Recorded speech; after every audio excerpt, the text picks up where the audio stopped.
What's going on, everyone? My name is Anthony, and this is the Bearded Barrel. Today, we're going to be going over my November bottle haul.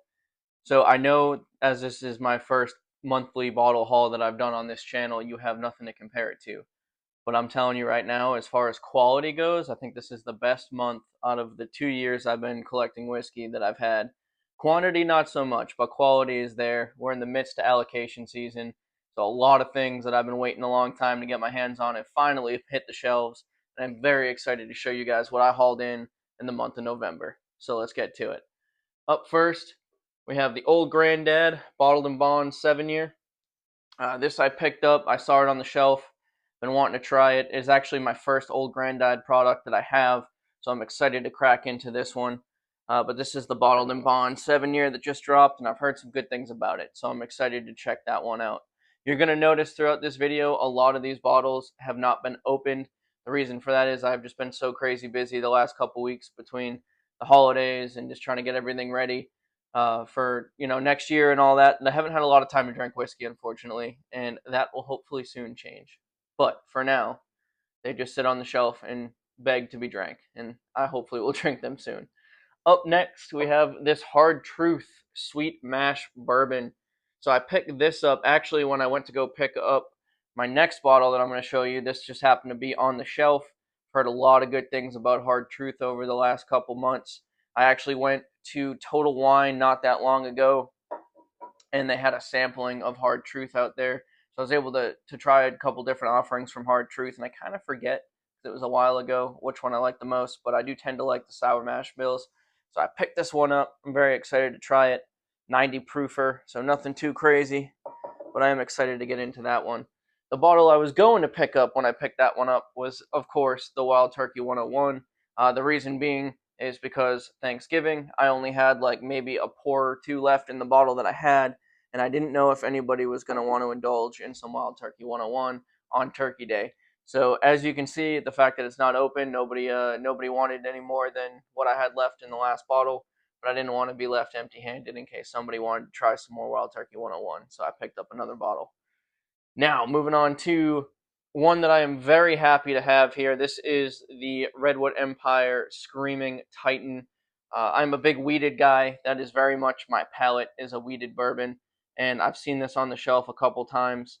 I can't remember what I paid for it. I think they go around like 80, 90 bucks. But I was very excited to see this on the shelf, and I had to pick it up. I'm a big, big Redwood Empire fan. This is batch 2, sitting at 96 proof. Just a cool label, too. I mean, check that out, right? That's just cool. But I'm very excited to crack into that and see what that tastes like.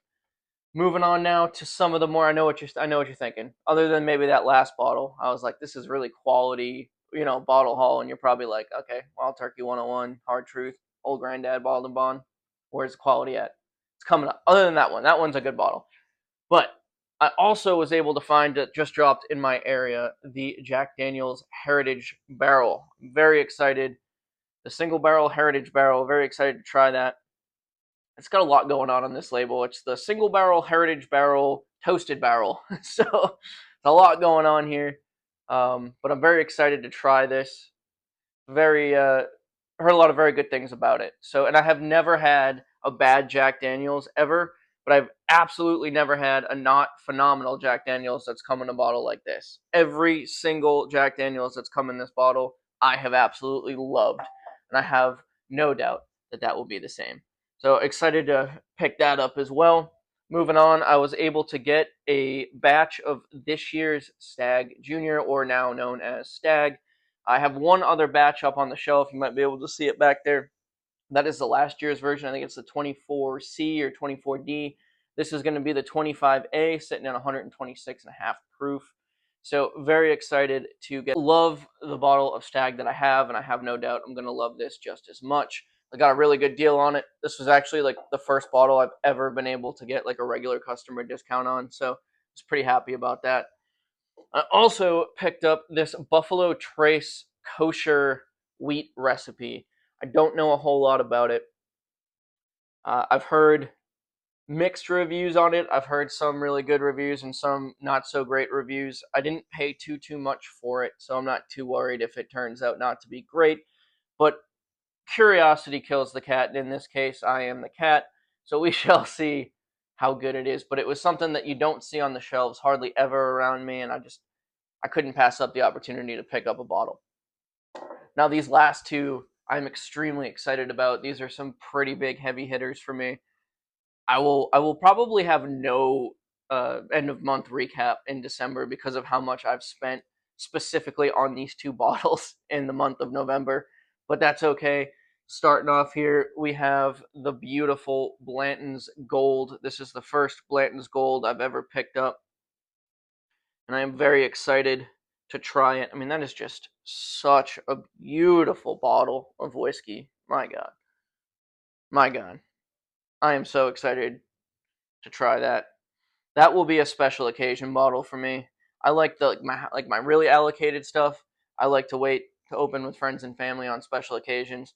I know people out there like to open it as soon as they get it, and there's absolutely nothing wrong with that. Drink what you want, how you want it. But when it comes to like my really expensive bottles, my really highly allocated bottles, I like to open them with friends and family first, just so that way I can have that memory attached to the bottle. And then after that, it's all holes barn, just free for all. I'll drink it whenever. But up next and last for this month's bottle haul, I was able to grab an E.H. Taylor Barrel Proof. Very excited to pick this one up. I actually have a Barrel Proof rye up there as well, but I was able to get my hands on the Barrel Proof. Along with that, I got it in a bundle with the Blanton's Gold. This is because I've had some people ask already, this is the 127.2 version. I know there's a 127.4 I've heard of floating around out there that's supposed to be really good, if not better. But honestly, I'm just happy to have a bottle of this to add to the E.H. Taylor collection. I am very much an E.H. Taylor fan, and this is now, I think, my 5th offering from E.H. Taylor that I have. Maybe eventually I'll do a video kind of highlighting all the E.H. Taylors I have and which ones I like the best. But that'll wrap it up for the month of November. As you can see, definitely a very expensive month for me. I wasn't joking when I said there might not be a December bottle recap because I don't know how much I'm going to be spending on whiskey here in the month of December, especially with all of the Christmas presents and holiday stuff coming up that requires money as well. So I splurged this month. I am extremely happy with this haul. Let me know down in the comments if you have had any of these, especially the higher allocated ones, and what you think of them. If you think I'll enjoy them or not. And I really appreciate you guys checking out all the bottles that burned a hole in my wallet here in the month of November. And I look forward to seeing you in the next one.